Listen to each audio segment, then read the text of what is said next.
First of all, thanks for inviting the Danish Science Federation here today to be here in Stockholm.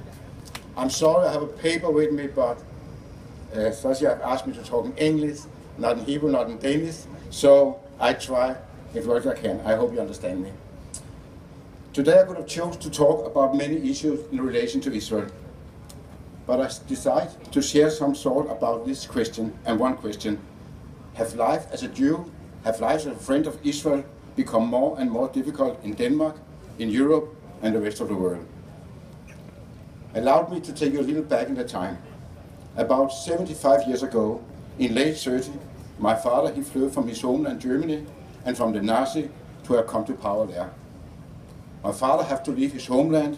He said goodbye to his parents, his brother and the entire family. My father never saw his family again. They were all killed under the Nazi in Germany. In the late 30s, there was not many places where Jews could be. Most countries in the world was closed to Jews, and my father only succeeded to come out from Germany and come to Denmark because he was a member of the Chalutz movement, who was an organization of young Jewish people who wanted to learn farming, that they could go to the British mandate of Palestine and work in a kibbutz. My father was one of the few who accepted in Denmark, and that saved his life when all the other of his family have get killed in Germany.